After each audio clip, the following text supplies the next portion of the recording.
Assalamualaikum warahmatullahi wabarakatuh.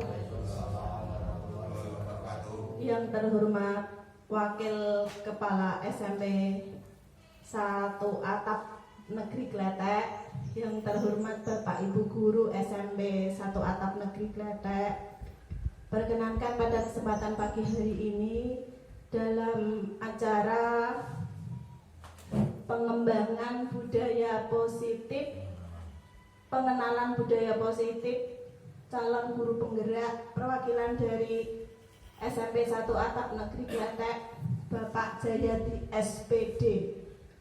Pada kesempatan pagi hari ini saya ingin menyampaikan susunan acara untuk kegiatan hari ini. Yang pertama yaitu acara pembukaan, kemudian yang kedua menyanyikan lagu Indonesia Raya yang nanti akan dipimpin oleh Ibu Aminatun SPD. Kemudian acara yang ketiga pembacaan doa yang akan dipimpin oleh Bu Hasanah Nuriyah. Acara yang keempat yaitu sambutan dari Bapak Kepala Sekolah yang mewakili untuk hari ini Bapak Bagas Sujiwo SPD. Kemudian ada acara yang kelima adalah acara inti pemaparan budaya positif yang disampaikan oleh calon guru penggerak Bapak Jayadi SPD. Acara yang terakhir yaitu acara penutup. Acara yang pertama adalah acara pembukaan. Marilah kita sama-sama buka dengan bacaan suratul Fatihah. Alaniyatus sholihah al-Fatihah.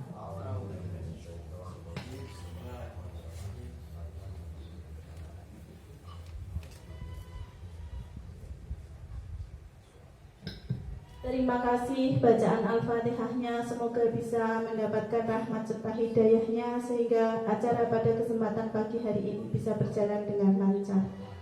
Acara yang kedua yaitu menyanyikan lagu Indonesia Raya yang akan dipimpin oleh Ibu Aminatun SPD. Hadiri dimohon untuk berdiri.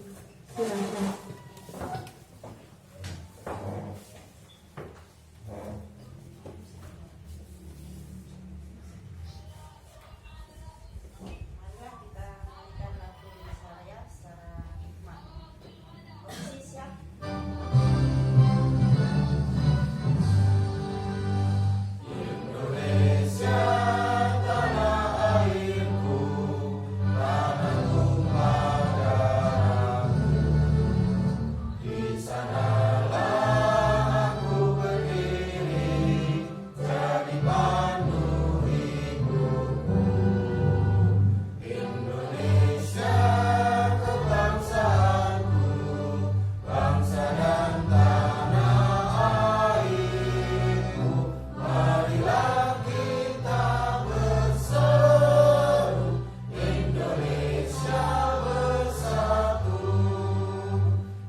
duduk kembali. Acara selanjutnya yaitu acara yang ketiga, Pada kesempatan pagi ini adalah acara pembacaan doa yang dipimpin oleh Ibu Hasanah Nuriyah SPD. Waktu dan tempat kami persilahkan.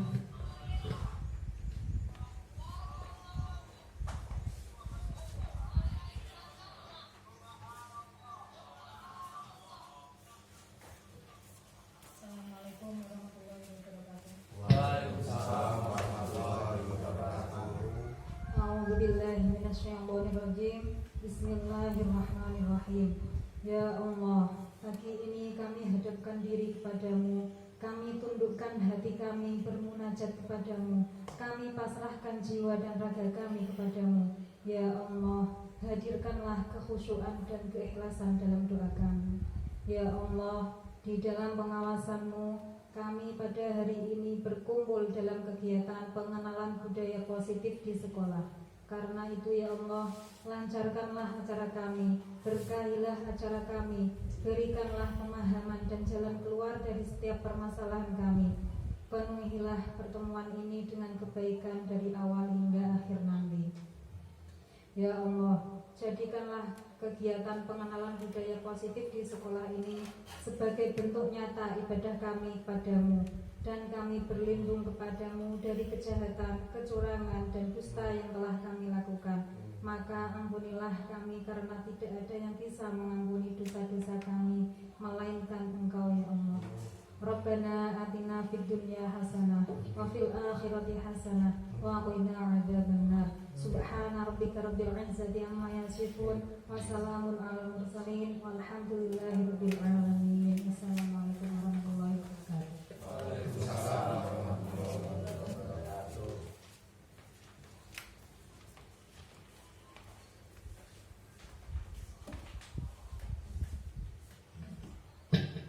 Acara selanjutnya yaitu acara sambutan dari Bapak Kepala Sekolah yang mewakili untuk kesempatan pagi hari ini, Bapak Bagas Sujiwo SPD. Waktu dan tempat kami persilahkan.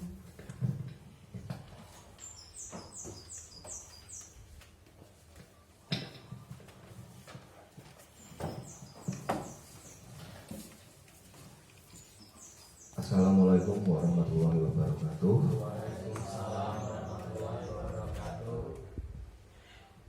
Yang terhormat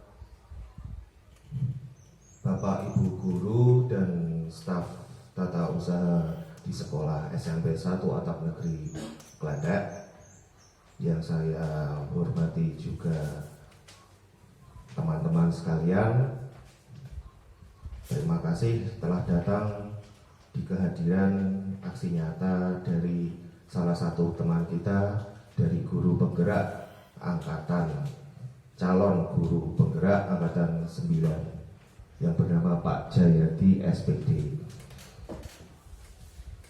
Pada kesempatan hari ini saya mewakili Pak Jumadi SPD karena beliau tidak bisa hadir karena ada suatu halangan tertentu.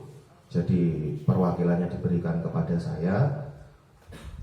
Jadi saya sampaikan saja, yaitu adalah semoga kegiatan hari ini bisa berjalan lancar dan sukses bagi Pak Jayadi sebagai calon guru penggerak angkatan 9 yang akan menyampaikan sebuah aksi nyata yang dengan berjudul diseminasi budaya positif di sekolah.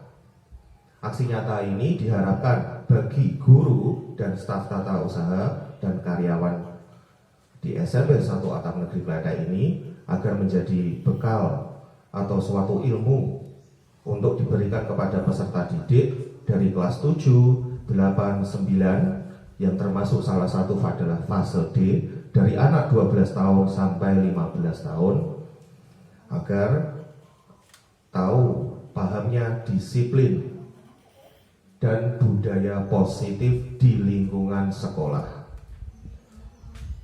Selanjutnya, bagi peserta didik ini diharapkan sebagai kegiatan rutin disiplin positif yang berkelanjutan sehingga menjadi budaya yang nanti akan diterapkan pada kegiatan sehari-hari anak-anak peserta didik SMP dalam kehidupan bermasyarakat dan bernegara.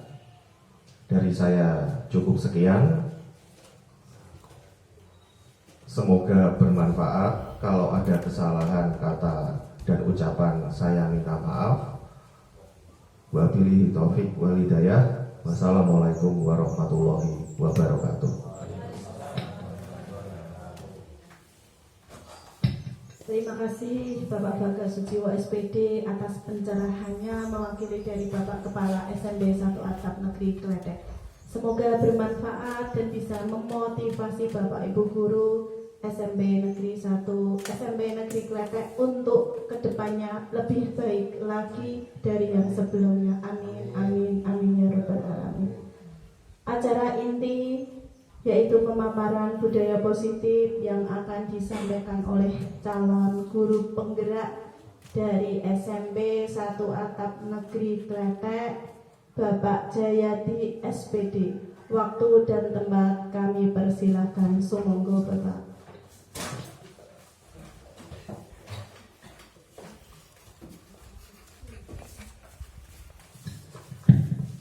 Assalamualaikum warahmatullahi wabarakatuh. Yang terhormat Bapak Bagas Sujiwo SPD yang mewakili Bapak Jumadi Kepala SMP 1 Atap Negeri Kletek yang telah memberikan motivasi yang sangat luar biasa kepada saya dan rekan-rekan guru SMP 1 Atap Negeri Kletek untuk terus menerapkan budaya positif bagi anak-anak di lingkungan sekolah. Selanjutnya kepada Bapak Ibu Guru SMP 1 Atap Negeri Kletek yang saya hormati. Pertama-tama marilah kita selalu panjatkan puja dan puji syukur kehadirat Allah Subhanahu wa taala yang senantiasa memberikan rahmat dan hidayahnya sehingga pada kesempatan siang hari ini kita dapat berkumpul di ruangan ini tanpa kekurangan suatu apapun. Dan tidak lupa sholawat serta salam kita haturkan kepada Nabi Agung Muhammad SAW yang selalu kita tunggu-tunggu syafaatnya di hari akhir nanti. Dalam kegiatan siang hari ini nanti kita bersama-sama akan belajar mengenai pengenalan budaya positif. Sebelum kegiatan ini dilakukan, saya mengucapkan banyak terima kasih kepada Bapak Ibu Guru yang telah meluangkan waktu, tenaga dan pikiran untuk bersama-sama kita belajar untuk mengenal budaya positif di sekolah. Ya, budaya positif di sekolah ini nantinya akan bermanfaat bagi terutama kita sebagai pendidik yang akan menularkan ilmu-ilmunya kepada anak didik kita supaya anak didik kita itu memiliki sikap disiplin yang nantinya akan dilakukan secara terus-menerus dan berkelanjutan yang nantinya akan membudaya. Jadi nanti anak-anak akan terbiasa melakukan hal-hal disiplin. Ya. Untuk agenda hari ini tadi sudah ada pembukaan, tujuan kegiatan inti, pemahaman inti, lalu eksplorasi konsep, dan nanti acara penutup adalah refleksi dari Bapak Ibu Guru. Ya, untuk tujuan kegiatan pada acara hari ini yang pertama adalah memahami konsep budaya positif yang di dalamnya terdapat konsep perubahan paradigma, stimulus respon, dan teori kontrol. Tiga teori motivasi perilaku manusia, motivasi internal dan eksternal, keyakinan kelas, hukuman dan penghargaan, 5 kebutuhan dasar manusia, 5 posisi kontrol guru, dan segitiga restitusi. Lalu yang kedua, menerapkan strategi disiplin positif yang memerdekakan murid untuk menciptakan ekosistem sekolah aman dan berpihak pada anak. Dan yang ketiga adalah bersikap reflektif dan kritis terhadap budaya di sekolah dan senantiasa mengembangkannya sesuai kebutuhan sosial dan murid. Itu merupakan tujuan kegiatan hari ini. Sebelum acara inti yaitu pemaparan budaya positif, saya ingin bertanya kepada Bapak Ibu Guru. Saya punya 3 pertanyaan pemantik. Apakah Bapak Ibu setuju tentang pernyataan ini? Yang pertama, apakah Bapak setuju hukuman dapat mendisiplinkan anak? Bagaimana pendapat Bapak Ibu? Apakah dengan hukuman anak-anak akan menjadi disiplin? Bagaimana? Bisa atau tidak ya? Dengan hukuman nanti anak-anak menjadi disiplin atau tidak ini? Ya. Menurut saya, hukuman dapat mendisiplinkan anak itu Setuju.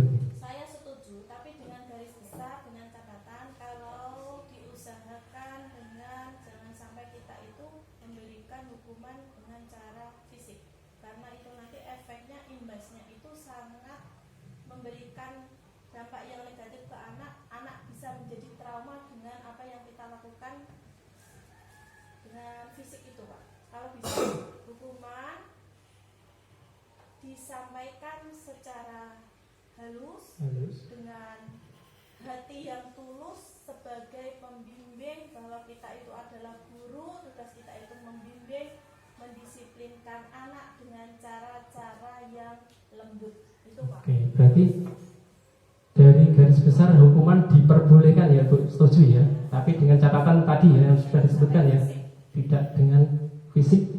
Lalu untuk pertanyaan kedua, pemberian hukuman dengan hal positif seperti membaca atau membersihkan halaman sekolah dapat meningkatkan disiplin anak. Bapak Ibu setuju? Misalkan ada anak yang mungkin tidak mengerjakan tugas, lalu diberi hukuman, disuruh membaca buku, terus disuruh membersihkan halaman. Apakah Bapak Ibu setuju dengan pemberian hukuman seperti itu? Kegiatannya yang positif, tidak negatif. Bagaimana Bapak Ibu? Setuju? Setuju ya? Ya. Lalu yang ketiga, ini pemberian penghargaan dapat meningkatkan motivasi belajar anak. Setuju? Iya, diberikan motivasi ya dengan pemberian penghargaan. Nah, nanti ini akan terjawab dengan pemaparan budaya positif di sekolah yang nanti kita akan belajar bersama-sama ya. Topik dalam budaya positif banyak sekali, ada disiplin positif dan nilai-nilai kebajikan universal, teori motivasi, hukuman dan penghargaan, restitusi, keyakinan kelas, kebutuhan dasar manusia dan dunia berkualitas, restitusi, 5 posisi kontrol, dan yang terakhir adalah restitusi, segitiga restitusi. Dari keenam ini mungkin Bapak Ibu ada yang kurang masih hal yang aneh mungkin di pikiran Bapak Ibu. Mana ini Bapak Ibu? Restitusi. Ya, restitusi itu apa ya? Ya, nanti kita akan dapat menemukan jawabannya nanti di pembahasan yang akan disampaikan nanti. Selanjutnya, ya, eksplorasi konsep pembelajaran disiplin positif dan nilai-nilai kebajikan universal. Ya, sebelum kegiatan inti, di sini ada perubahan paradigma. Di sini ada sebuah gambar apa ini Bapak Ibu? Kepalan tangan. Ya, coba nanti Bapak Ibu bisa dipraktekkan kegiatan kepalan tangan. Ada kepalan tangan A dan kepalan B. Nah, lalu saudara secari kertas kecil, tuliskan benda atau sesuatu yang sangat berharga untuk Anda. Misalkan ada potongan kertas sudah dituliskan, lalu dimasukkan dalam kepalan tangan, langsung dikepal seperti itu. Letakkan di salah satu tangan Anda dan genggam benda atau sesuatu tersebut dengan segala daya kekuatan. Dikepal dengan segala kekuatan, buatlah sebuah kepalan. Nah, itu dari kepalan teman A. Lalu yang teman Anda B akan mencoba dengan sekuat tenaga dengan berbagai cara untuk meminta Anda memberikan benda tersebut. B bisa membujuk, mengancam, menghardik, merayu, menyuap apa saja agar dapat membuka kepalan tangan Anda. Lalu dari kegiatan itu, dari peristiwa itu, nanti apa yang akan terjadi? Apakah kepalan tangan dari A itu akan terbuka atau tidak? Ini kan misalkan ada seorang teman A misalkan ini, lalu Pak Sudianto misalkan B, lalu saya menuliskan sebuah secari kertas atau saya punya benda berharga yang kecil, saya taruh di kepalan tangan saya, lalu Pak Sudi mendekati saya untuk membuka kepalan tangan saya. Gimana? Saya nanti akan membuka kepalan tangan saya atau tidak? Gimana Pak Muji? Tidak ya? Tidak. Kenapa alasannya? Karena itu benda berharga milik pribadinya. Mulai milik pribadinya. Berarti meskipun dibujuk, wis aku tak wani duit, uang dari tanganmu dibuka, dikasih bukaan tidak nanti kira-kira? Tidak ya. Berarti dari kegiatan ini apa kesimpulannya? Berarti dari kepalan tangan ini, karena tadi yang A tadi berkukuh tidak akan membuka kepalan tangan ini, meskipun dengan segala misalkan diancam, misalkan terus dirayu, terus dikasih suapan maupun lain sebagainya, tapi yang A itu tetap bersikukuh tidak membuka kepalan tangan ini. Berarti dari kegiatan ini dapat kita simpulkan bahwa apa ini? Bahwa seorang teman tadi yang A yang mengepal tangan ini mempunyai kekuatan atau motivasi intrinsik, ya. Saya tidak akan membuka kepalan tangan ini atas kemauan orang lain. Saya akan membuka kepalan tangan ini atas kemauan saya sendiri. Jadi itu hasil kesimpulan bahwa yang bisa menggerakkan hati itu adalah kemauan diri sendiri, bukan atas kemauan orang lain. Itu merupakan hasil kesimpulan dari kepalan tangan.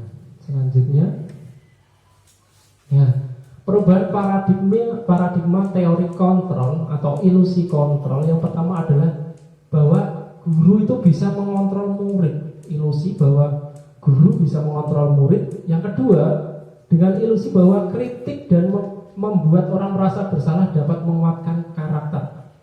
Biasanya kalau kita mengkritik anak atau membuat mereka bersalah itu bisa menguatkan karakter anak, padahal itu belum tentu.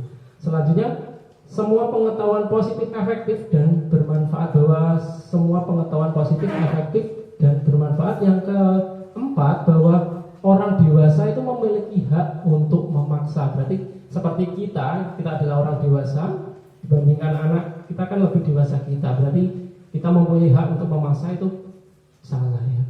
Selanjutnya, nah ini merupakan perbandingan antara stimulus respon dan teori kontrol. Kalau teori kontrol itu berasal dari hati, dari diri sendiri. Kalau stimulus respon itu ada perubahan, ada tindakan. Contohnya begini, aku mau mengerjakan PR supaya tidak dihukum. Berarti anak-anak itu mengerjakan PR bukan karena kemauan sendiri, tapi mereka takut karena dihukum. Itu merupakan stimulus respon. Kalau teori kontrol bukan, berarti dia itu mau mengerjakan tugas itu atas kemauannya sendiri. Seperti kita mencoba mengubah orang agar berpandangan sama dengan kita, berarti kita tidak boleh anak-anak itu disuruh bisa seperti yang kita harapkan, karena kemampuan anak itu berbeda-beda. Ada yang pintar, ada yang kurang, dan lain sebagainya. Berarti kita tidak boleh memaksa untuk anak-anak itu menuruti apa yang kita inginkan. Lalu perilaku buruk dilihat sebagai suatu kesalahan.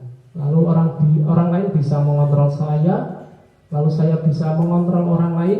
Pemaksaan ada pada saat bujukan gagal, dan yang terakhir adalah mode berpikir menang atau kalah. Itu merupakan stimulus respon. Kalau teori kontrol yang berasal dari diri sendiri, contohnya adalah kita berusaha memahami pandangan orang lain tentang dunia.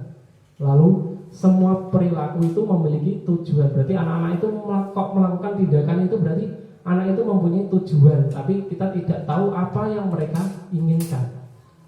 Lalu hanya Anda yang bisa mengontrol diri Anda. Terus selanjutnya, Anda tidak bisa mengontrol orang lain. Kolaborasi atau kerjasama dan konsensus menciptakan pilihan-pilihan baru. Dan yang selanjutnya adalah model berpikir menang-menang. Selanjutnya,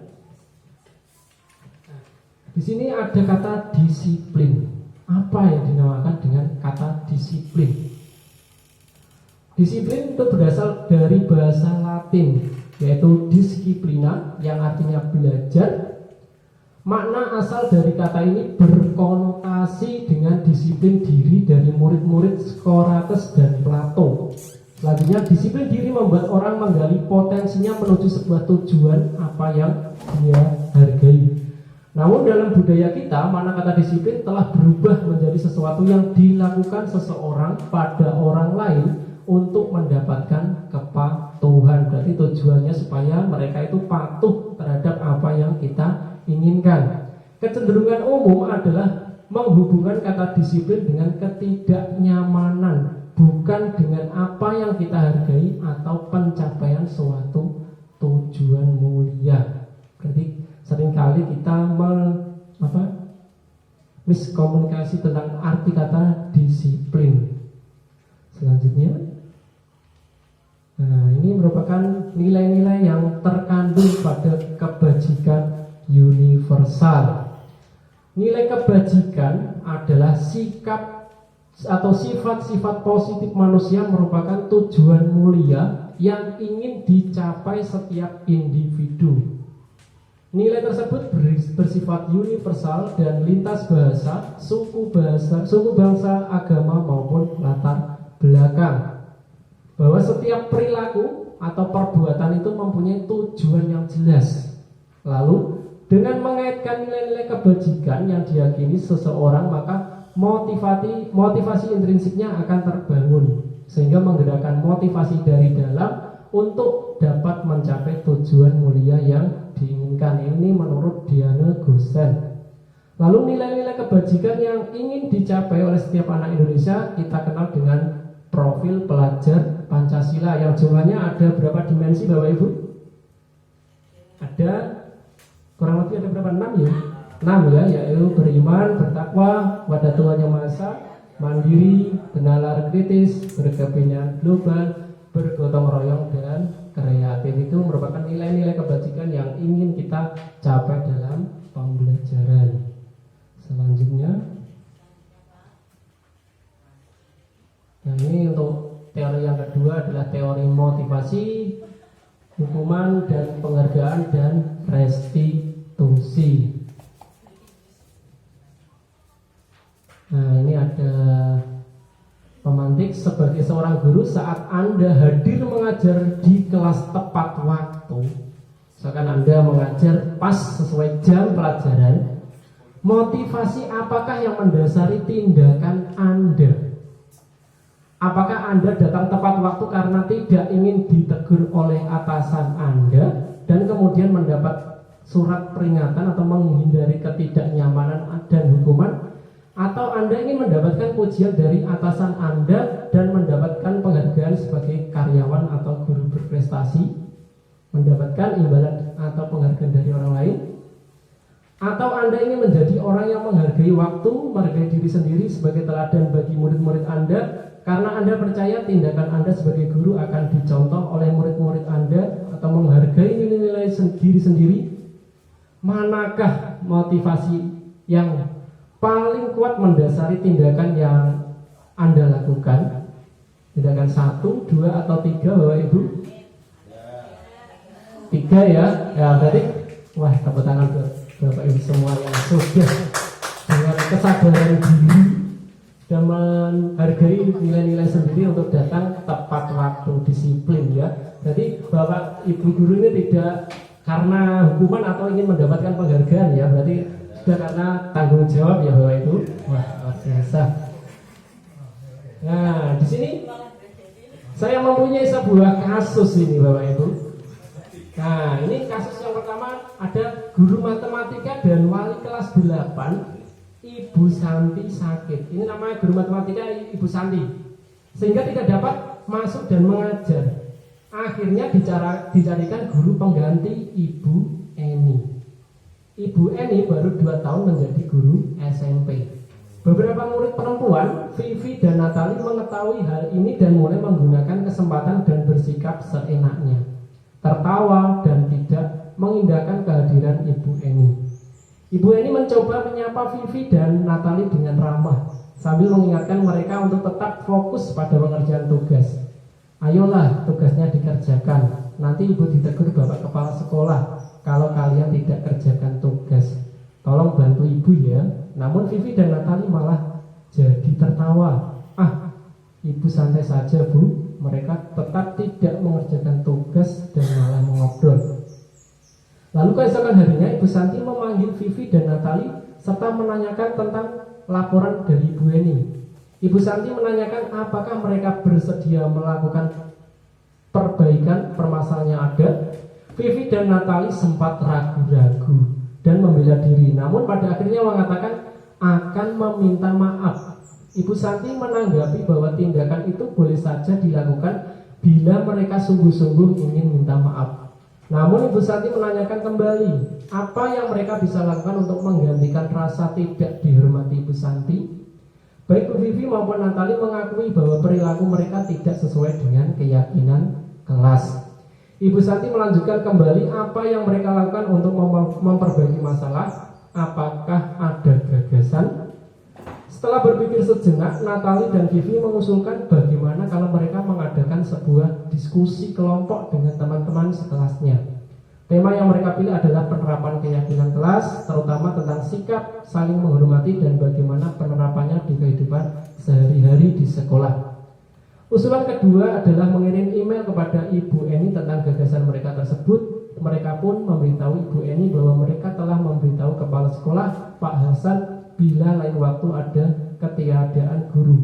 Mereka akan mengusulkan Ibu Eni sebagai guru pengganti. Ini merupakan sebuah kasus yang dihadapi oleh Ibu Eni ketika menggantikan Ibu Santi ketika sakit. Dalam kasus di atas, langkah-langkah restitusi apa saja yang sudah dijalankan Ibu Santi? Oke, apa yang dinamakan restitusi? Mungkin Bapak Ibu tadi sudah belum kenal ya, apa itu restitusi? Belum ya? Nah nanti ya, untuk menjawab pertanyaan ini jawab nanti dulu, kita lanjut selanjutnya Pak. Ya, selanjutnya adalah teori motivasi atau perilaku manusia. Sebenarnya ada 3 mengapa seseorang itu melakukan suatu perbuatan. Yang pertama adalah untuk menghindari ketidaknyamanan atau hukuman. Berarti orang itu melakukan suatu tindakan karena mereka tidak ingin mendapatkan hukuman. Lalu yang kedua adalah untuk mendapatkan imbalan dari orang lain.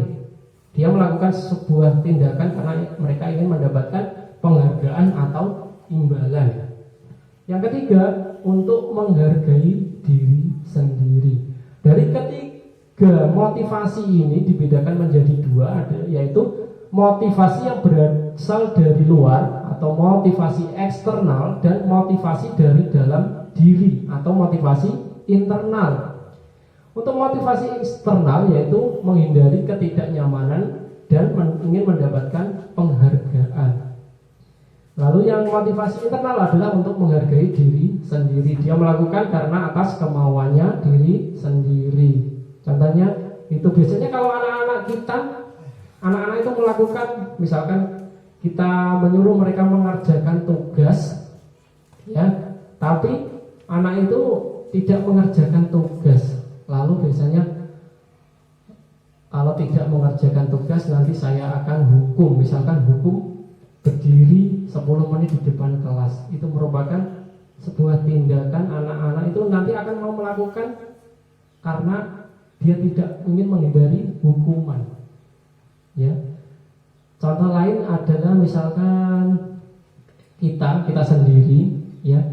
Saya akui kalau tidak ingin mendapatkan hukuman, contohnya adalah orang beribadah, ya. Mungkin kalau kita tidak tahu tentang surga dan neraka, mungkin kita kan kita beribadah tujuannya supaya tidak Bapak Ibu, supaya tidak masuk neraka. Jadinya sama saja kita takut hukuman ya, atau mungkin dari sendiri, mungkin yang sudah khusyuk mungkin karena atas kemauan sendiri. Kalau saya mungkin masih takut untuk masuk neraka. Itu adalah sebenarnya motivasi yang salah, yaitu motivasi menghindari hukuman. Selanjutnya ini ada merdeka menurut Ki Hajar Dewantara, yaitu tidak hanya terlepas dari perintah, akan tetapi juga cakap buat memerintah diri sendiri. Selanjutnya, nah ini mungkin Bapak Ibu sudah pernah melaksanakan restitusi mungkin, tapi belum tahu istilahnya apa itu restitusi. Ya, yang dinamakan restitusi adalah proses menciptakan kondisi bagi murid untuk memperbaiki kesalahan mereka, sehingga mereka bisa kembali pada kelompok mereka dengan karakter yang lebih kuat. Restitusi juga merupakan proses kolaboratif yang mengajarkan murid untuk mencari solusi untuk masalah mereka dan membantu murid berpikir tentang orang seperti apa yang mereka ingin menjadi, tujuan mulia, dan bagaimana mereka harus memperlakukan orang lain. Itu menurut Goosen 2004. Ya, ini merupakan apa ya? Langkah yang paling baik dilakukan seorang guru ketika ada sebuah permasalahan. Yaitu yang dilakukan adalah segitiga restitusi. Kita tidak boleh langsung menghukum anak. Kita harus tahu kondisi apa permasalahan anak-anak tersebut melakukan kesalahan. Kita cari tahu apa permasalahannya, lalu kita kembalikan lagi kepada anak. Biasanya kalau Bapak Ibu guru sudah pernah membuat keyakinan kelas, pernah ya Pak Bagas, sudah pernah keyakinan kelas. Berarti keyakinan kelas itu apa itu? Apa yang dinamakan dengan keyakinan kelas? Keyakinan kelas adalah kesepakatan bersama yang dipatuhi juga bersama-sama. Ya, berarti kita kembalikan lagi, jika anak itu melakukan sebuah kesalahan, kita tidak langsung menghukum, tapi kita tanya dulu apa permasalahan kok mereka melakukan kesalahan. Lalu kita ajak mereka untuk mengingat kembali apa keyakinan kelas yang telah disepakati. Berarti kalau mereka melanggar keyakinan kelas yang telah disepakati, mereka wajib melakukan apa yang kesepakatan yang dilakukan bersama tadi. Ya, ini 9 ciri-ciri restitusi adalah bukan untuk menebus kesalahan, tapi untuk belajar dari kesalahan. Lalu yang kedua, memperbaiki hubungan. 3, tawaran, berarti bukan dipaksa. Restitusi menuntun anak melihat ke dalam diri. Restitusi mencari kebutuhan dasar yang mendasari tindakan. Restitusi diri adalah cara yang paling baik. Ini adalah cara yang paling baik kita untuk mendisiplinkan anak tanpa menghukum. Restitusi fokus pada karakter bukan tindakan. Restitusi fokus pada solusi. Restitusi mengembalikan murid yang berbuat salah pada kelompoknya. Berarti mereka disuruh untuk berpikir sendiri apa yang harus mereka lakukan untuk memperbaiki kesalahan yang telah diperbuat. Lanjut.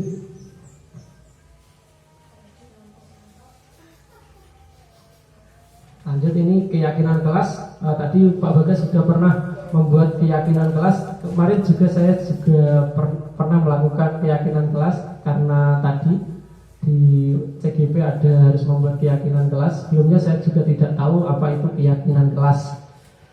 Mengapa tidak peraturan saja? Kok kenapa harus keyakinan kelas? Ya, ada yang tahu mengapa kok harus keyakinan bukan peraturan?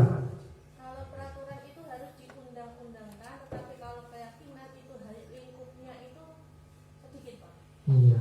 Terus mungkin ada lagi Bapak Ibu, kok peraturan kalau keyakinan kok kenapa enggak peraturan? Ya. Berarti kalau mungkin ya kalau peraturan itu apa ya? Sifatnya tegas ya, memaksa ya, Bu. Ya. Satu pihak pokoknya harus anut pokoknya ada kata pokoknya kudu anut. Terus untuk keyakinan mungkin ya yang berasal dari dalam diri, ya harus kita yakini untuk kita lakukan bersama-sama. Terus ini ada sebuah kasus, mengapa kita memiliki peraturan harus menggunakan helm bila mengendarai kendaraan roda 2? Mengapa? Supaya apa? Supaya aman ya, alasan ya. Lalu mengapa kita memiliki peraturan 3M, menggunakan masker, mencuci tangan dan menjaga jarak 1,5 meter pas waktu corona? Supaya tidak tular ya.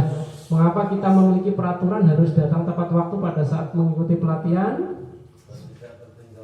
Wah, tepat sekali, supaya tidak tertinggal materi. Untuk mendukung motivasi intrinsik, kembali ke nilai-nilai keyakinan lebih menggerakkan seseorang dibandingkan mengikuti serangkaian peraturan-peraturan.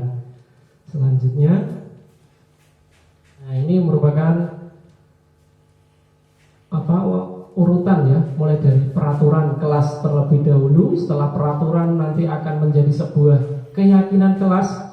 Lalu keyakinan kelas nanti kalau dilaksanakan terus menerus sudah terbiasa nanti akan menjadi lingkungan yang positif. Nanti lingkungan positif akan menjadi sebuah budaya yang positif.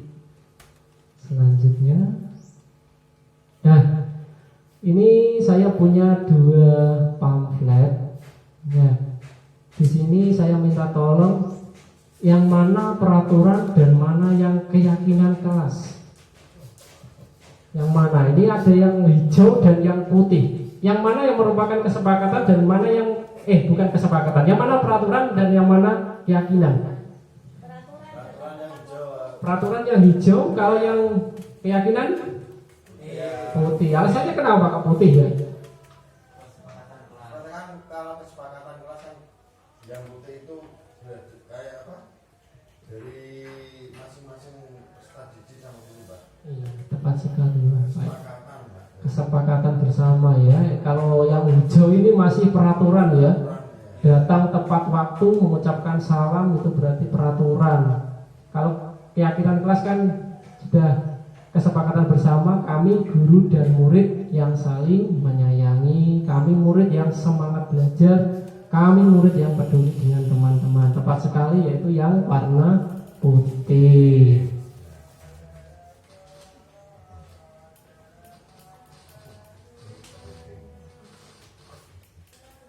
Nah, di sini ada masing-masing perbedaan antara peraturan dan keyakinan kelas. Kalau keyakinan kelas itu bahasanya itu tidak panjang-panjang Bapak Ibu, singkat, mewakili dari suatu nilai kebajikan. Nah, kalau peraturan kan banyak sekali, kalimatnya panjang, selalu kembalikan buku ke tempatnya, itu peraturan. Kalau keyakinan singkat saja, itu merupakan sebuah tanggung jawab. Terus dilarang mengganggu orang lain, menghormati orang lain, dan sebagainya, sampai jangan berlari di kelas atau koridor adalah keyakinan adalah keselamatan dan keamanan. Nah, ini efek yang ditimbulkan dari penghukuman dan penghargaan, yaitu penambahan materi pada dihukum oleh penghargaan yang semula ada 5 unsur atau hasil riset menjadi 8, yaitu pengaruhnya itu jangka pendek dan jangka panjang. Terus penghargaan itu merusak hubungan. Contohnya apa kak? Penghargaan bisa merusak hubungan. Contohnya begini, biasanya kalau anak-anak biasanya senang ya kalau kita beri nilai atau kita beri bintang, wah asik aku dapat bintang. Tapi pas lain waktu kita lupa, mungkin lupa, anak-anak sudah mengerjakan tugas dengan baik, tapi kita lupa memberikan bintang. Nanti efek yang ditimbulkan anak-anak itu akan getun. Wah, ngerti wis nggarap tenanan ora diwenehi bintang. Kecewa. Nah, itu merupakan penghargaan. Efeknya itu merusak hubungan. Jadi ada efek dari penghargaan. Lalu penghargaan hukum, penghargaan menurunkan kualitas, penghargaan mematikan kreativitas. Contohnya kok kenapa penghargaan mematikan kreativitas? Contohnya misalnya gurunya pokoknya bisa membuat, misalkan anak-anak disuruh membuat apa ya, vas bunga dari misalkan dari es krim ya.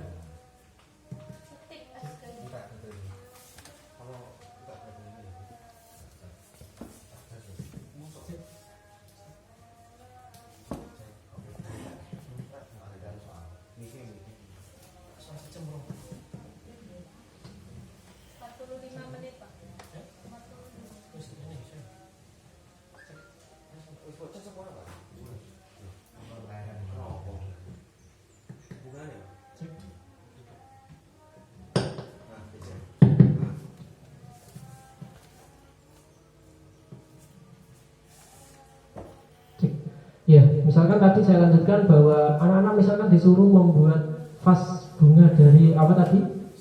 Stik es krim, tapi anak-anak cuma buat ya asal jadi vas bunga, tapi tidak kreativitasnya anak tadi kurang penting, sepenting numpuk vas bunga, tidak misalkan tidak dihias dan lain sebagainya, itu juga menurunkan kreativitas. Lalu penghargaan tidak efektif, penghargaan mengurangi motivasi intrinsik. Tadi sudah penghargaan menurunkan kualitas, mematikan kreativitas. Lanjut. Nah, ini ada beberapa pertanyaan, nanti minta tolong Bapak Ibu guru untuk menjawab hukuman atau konsekuensi ya. Bisa nanti pilih hukuman atau konsekuensi ya. Saya bacakan yang pertama, mencatat 100 kali di dalam buku kalimat saya tidak akan terlambat lagi karena terlambat ke sekolah. Ini merupakan hukuman atau konsekuensi Bapak Ibu? Hukuman atau konsekuensi? Hukuman atau konsekuensi? Hukuman. Ya, lanjut. Lari mengelilingi lapangan basket 2 kali karena terlambat hadir di sekolah. Hukuman atau konsekuensi? Hukuman. Lanjut. Murid diminta untuk push up 15 kali karena tidak menggunakan masker di sekolah. Hukuman. Lanjut. Menggantikan kertas tugas teman yang telah dicoret-coret. Konsekuensi atau hukuman? Konsekuensi. Lanjut. Membersihkan tumpahan air di meja tulis karena tersenggol pada saat belajar. Konsekuensi. Murid disuruh untuk menggunakan sepatu seharian di sekolah karena tidak mengenakan sepatu hitam. Dan yang terakhir, lari mengelilingi lapangan basket 2 kali karena terlambat 10 menit untuk pelajaran PJOK. Hukuman atau konsekuensi? Hukuman. Gimana ini Pak PJOK? Hukuman atau konsekuensi? Hukuman. Ya, kita lihat jawaban Bapak Ibu. Ya, mencatat 100 kali itu dinamakan hukuman. Lari mengelilingi lapangan basket hukuman. Murid diminta untuk push up hukuman. Menggantikan kertas konsekuensi. Membersihkan tumpahan air konsekuensi. Murid disuruh menggunakan sepatu hukuman. Lari mengelilingi lapangan basket konsekuensi. Kenapa kok konsekuensi ini? Yang terakhir, karena ini pelajaran olahraga bebas ya, disuruh untuk pemanasan boleh ya, lari sebanyak sampai 2 kali boleh, diperbolehkan. Mungkin kalau pelajaran lain mungkin tidak boleh, bisa jadi hukuman ya.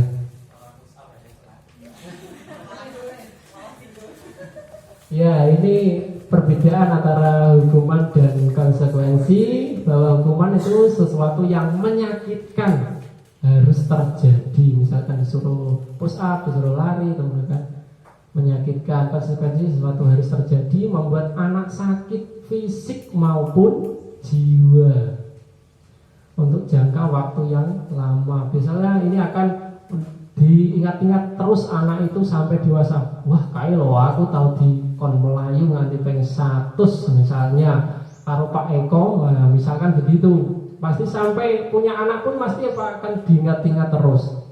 Lalu anak membenci kedisiplinan, lalu paksaan, mendorong anak menyakiti diri sendiri, konsep diri yang buruk. Anak belajar untuk menyembunyikan kesalahan.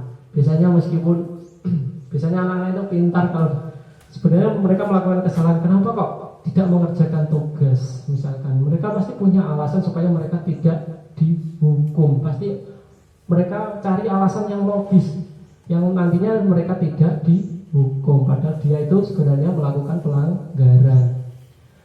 Terus marah, rasa bersalah, dipermalukan, dan merasa tidak dihargai.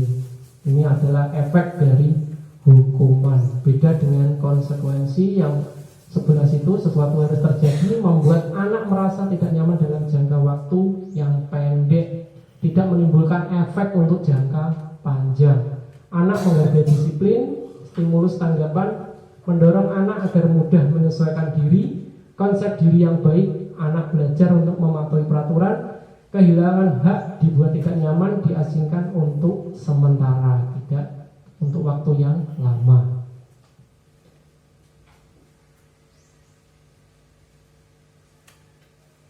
Lanjut ke pembelajaran terakhir, pembelajaran konsep. Nah, ini kebutuhan dasar manusia. Kebutuhan dasar manusia itu ada 5. Yang pertama adalah kasih sayang dan rasa diterima, kemudian penguasaan, bertahan hidup, kebebasan, dan kesenangan. Itu merupakan kebutuhan pokok dasar manusia. Selanjutnya, pembelajaran yang kelima adalah 5 posisi kontrol. Lanjut.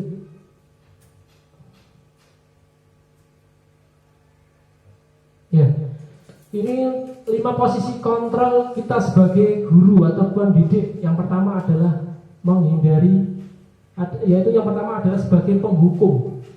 Kita biasanya kalau menghukum berarti kita difokuskan sebagai penghukum. Lalu yang kedua adalah pembuat orang merasa bersalah.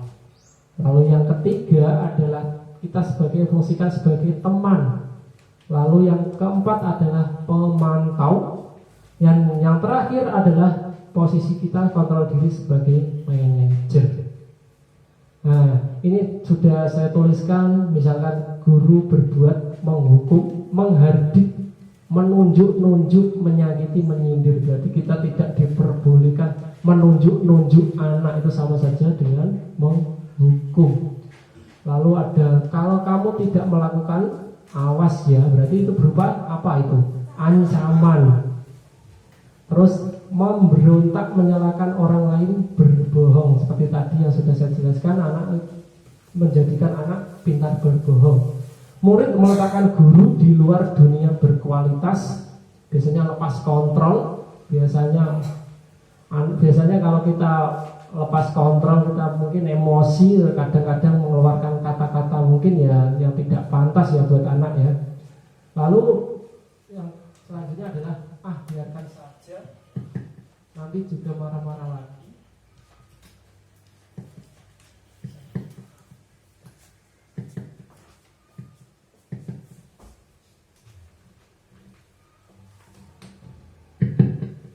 Dan selanjutnya adalah sebagai penghukum, nanti anak itu pasti akan mengulangi perbuatan atau kesalahan lagi dan lagi. Itu dari dampak dari kita sebagai fungsi dari penghukum. Lalu yang kedua adalah pembuat orang merasa bersalah. Yang pertama adalah berceramah dan mengatakan seharusnya. Biasanya kalau kita kudu niku ngene, nah itu membuat mereka itu merasa bersalah. Terus biasanya ibu atau bapak kecewa sama kamu, ya itu membuat anak itu merasa bersalah. Lalu kamu seharusnya sudah tahu ibu lelah sekali, mengatakannya ibu stres. Nah itu biasanya membuat rasa bersalah, menyembunyikan, menyangkal, berbohong hasilnya. Lalu kaitan dengan dunia berkualitas, murid meletakkan guru di dalam dunia berkualitas. Lalu murid berkata biasanya setelah melakukan tindakan itu, maafkan saya Pak, Bu, biasanya begitu. Dampak pada murid adalah merasa merendahkan diri. Lalu yang ketiga adalah posisi kontrol sebagai teman. Biasanya guru membuatkan alasan-alasan untuk muridnya. Misalkan begini, bantu ibu ya, bantu bapak ya. Nah, posisi kita dekat dengan anak, posisi kita sebagai teman. Terus guru berkata, ayolah lakukan demi ibu atau demi bapak. Merasa kamu tidak mau, ingat, tidak boleh, tidak, ibu pernah bantu. Nah, kita mencarikan imbal balik dari apa yang kita lakukan kepada anak. Terus hasilnya adalah ketergantungan. Terus kaitan dengan dunia berkualitas adalah murid meletakkan guru sebagai orang yang sangat penting di dunia berkualitas. Efeknya apa ini kalau sebagai teman? Mungkin anak itu akan melakukan suatu tindakan itu hanya kepada guru tertentu saja yang dianggap sebagai teman. Kalau disuruh guru yang lain mungkin tidak mau, karena mereka mungkin merasa mereka tidak nyaman dengan guru tersebut. Mereka lebih nyaman dengan guru itu karena mereka dianggap sebagai temannya. Itu dampak dari posisi kontrol sebagai teman. Saya pikir bapak ibu atau teman saya ternyata begitu. Langsung dampaknya adalah lemah, tidak mandiri dan tergantung. Lalu posisi kontrol yang keempat adalah pemantau. Guru berbuat yaitu menghitung dan mengukur. Lalu guru berkata hanya mengingatkan saja, tidak melakukan sebuah tindakan atau perbuatan, cuma mengingatkan apa peraturannya.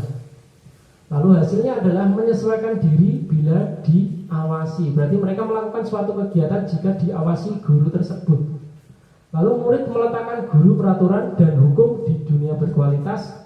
Lalu murid berkata, berapa banyak bintang yang saya harus peroleh, berapa halaman yang harus saya tulis. Terus dampaknya adalah menitik beratkan pada sanksi atau hadiah untuk dirinya. Berarti mereka melakukan karena ada suatu imbalan atau mereka melakukannya karena ingin menghindari sebuah hukuman atau sanksi. Itu fungsi dari pemantau. Lah, yang terakhir ini adalah posisi kontrol yang ideal, yang sangat bagus fungsinya bagi guru, yaitu sebagai manajer. Yaitu guru berbuat mengajukan pertanyaan-pertanyaan, lalu guru berkata lagi, apa yang kita yakini, apa yang bisa kau kerjakan untuk memperbaiki masalah ini. Jadi kalau anak melakukan sebuah kesalahan, tidak langsung dihukum, tapi mereka disuruh untuk berdiskusi, untuk mengingat-ingat kembali apa peraturan atau keyakinan yang telah disepakati tadi. Lalu hasilnya adalah menguatkan pribadi.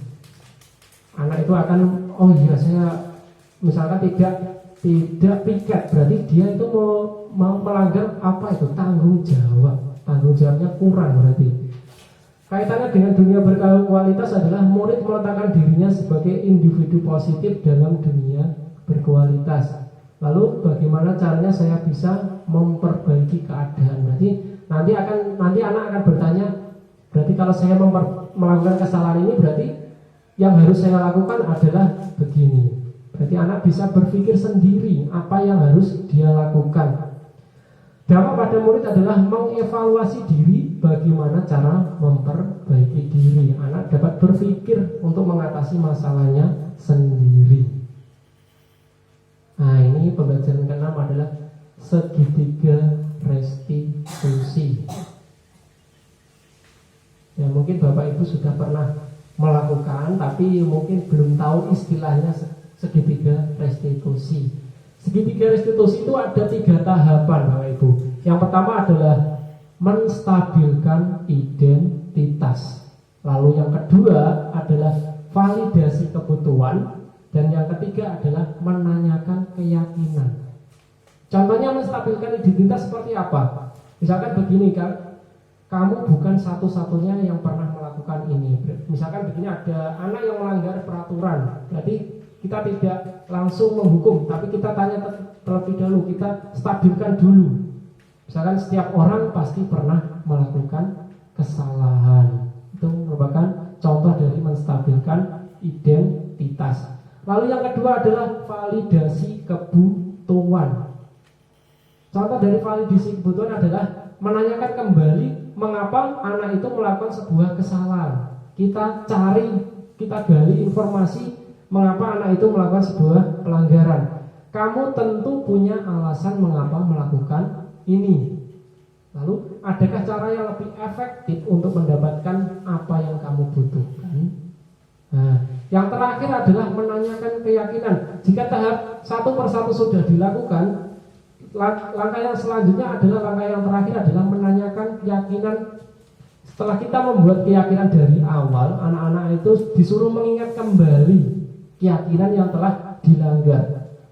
Nilai-nilai apa yang telah kita sepakati? Kita tanya lagi kepada anak, nilai-nilai apa yang telah kamu langgar? Terus, kamu ingin menjadi orang yang seperti apa? Jika kita melakukan seperti itu, mungkin anak-anak akan berpikir, oh iya, berarti saya keliru, berarti saya harus melakukan seperti ini. Tapi kebanyakan saya juga sendiri biasanya jarang melakukan segitiga restitusi. Biasanya langsung ya kayak Pak Sudi ya Pak Sudi. Ya.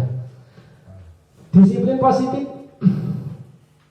Ya, Anda tidak bisa mengontrol orang lain, hanya Anda yang bisa mengontrol diri. Makna disiplin ini adalah rangkuman dari pembelajaran hari ini. Mungkin itu kembali ke awal tadi Pak, ada permasalahan tadi, ibu matematika tadi.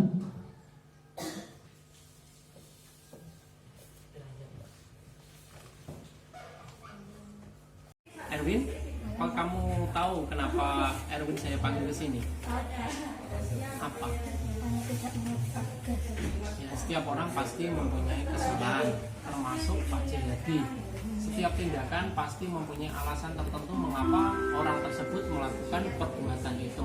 Lalu, kira-kira kenapa kamu melakukan perbuatan tersebut? Main HP dalam kelas. Nah, kamu masih ingat dengan keyakinan kelas yang kita sepakati? Apa keyakinannya? Bertanggung jawab.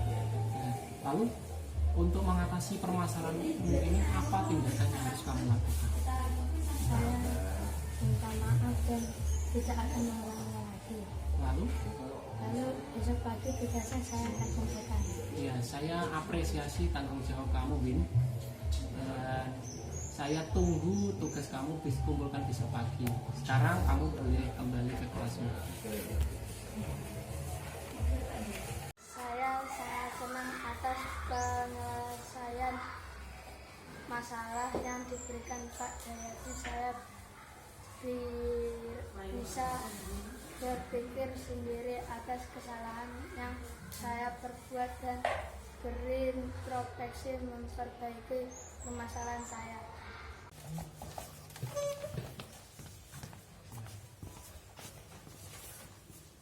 Sakit sama Pak.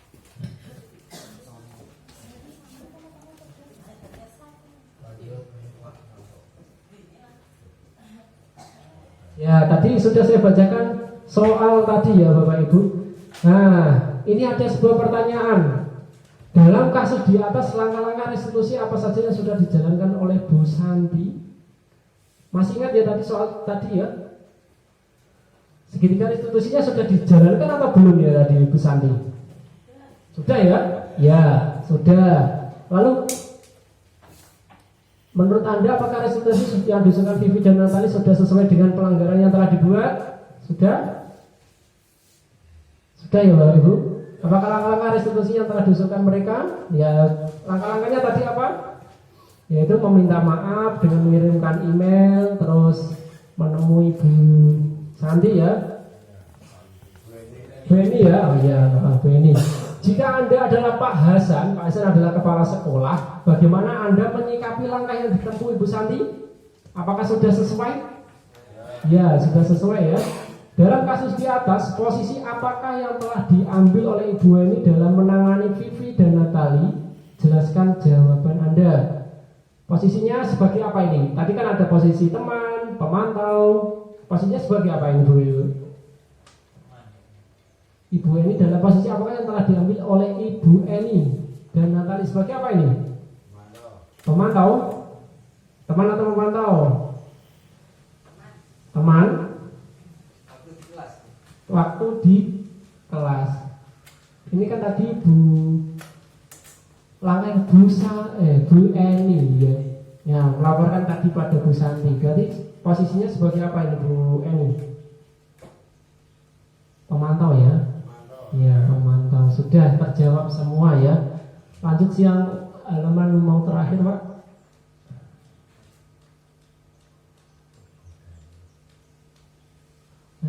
Di atasnya lagi Pak, lagi. Ya. Ini contoh keyakinan kelas yang saya buat dengan kelas 7. Misalkan berdoa sebelum dan sesudah pelajaran, menjaga kebersihan kelas, mengerjakan tugas waktu, bersikap sopan pada guru, aktif dalam pembelajaran. Lanjut. Saya juga kemarin sudah pernah mempraktekkan karena ada tuntutan untuk membuat segitiga restitusi. Sebelumnya juga saya belum pernah melaksanakan segitiga restitusi. Kemarin saya melakukan segitiga restitusi, tapi ini bukan karena anak melanggar, ini settingan terlebih dahulu. Kemarin sudah dibantu Bu Anita. Mau dilihat atau tidak usah? Lihat sendiri-sendiri aja ya. Ya, selanjutnya refleksi ya. Yang terakhir ini adalah refleksi untuk bagi Bapak Ibu guru. Di situ ada post-it ya, kertas post-it. Ya. Minta tolong dibagikan satu persatu. Saya minta tolong untuk refleksi dari Bapak Ibu guru mengenai Hal baru apa saja yang dapat saya dapatkan ketika mengikuti kegiatan ini, dan 2 langkah konkret apa yang akan saya lakukan setelah mendapatkan materi ini. Nanti jangan lupa diberi nama ya Bapak Ibu. Ya, untuk penempelannya nanti saya taruh di kertas plano ya, sudah saya siapkan. Bentar ya. Beraplikasi.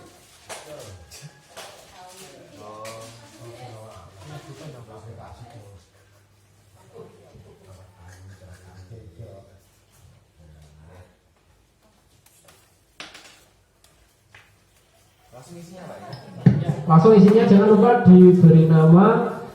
Untuk refleksi ada 2 pertanyaan, hal baru apa yang saya dapatkan ketika mengikuti kegiatan ini, dan 2 langkah konkret apa yang akan saya lakukan setelah mendapatkan materi ini. Nama terus jawaban Bapak Ibu.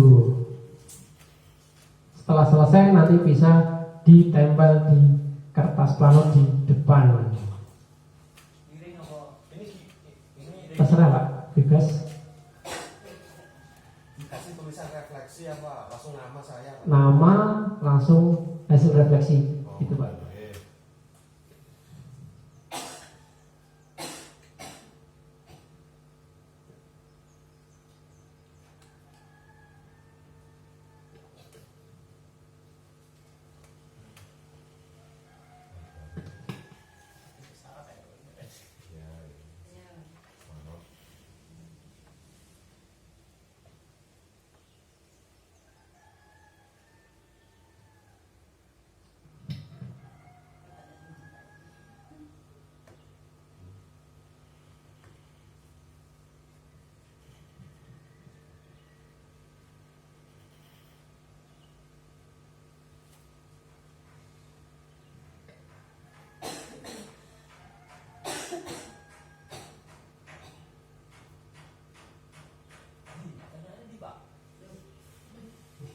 Pertanyaan 2, hal baru apa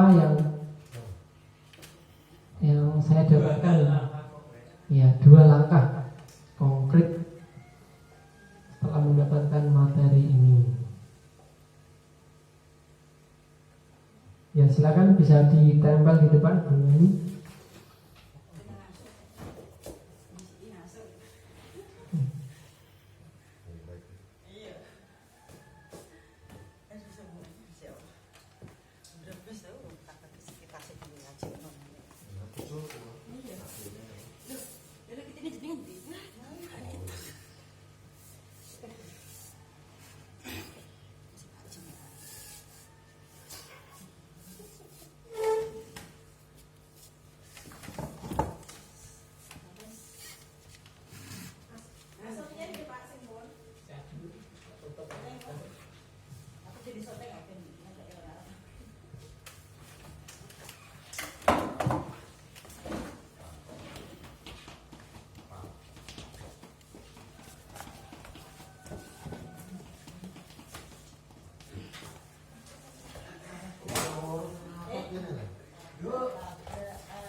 Terima kasih Bapak Ibu yang telah memberikan refleksi pada kegiatan hari ini. Demikian acara sudah berlanjut, sudah pemaparan yang saya berikan. Mohon maaf jika ada tutur kata atau kekurangan yang saya berikan, saya mohon maaf, dan saya mengucapkan banyak terima kasih pada Bapak Ibu semua. waktu, saya hanya bisa mendoakan Bapak Ibu semua supaya amal kebaikan dibalas Allah Subhanahu wa taala. Ya, untuk acara terakhir adalah penutup. Mari kita tutup dengan bacaan hamdalah. Alhamdulillahirabbil alamin. Ya, terima kasih. Assalamualaikum warahmatullahi wabarakatuh.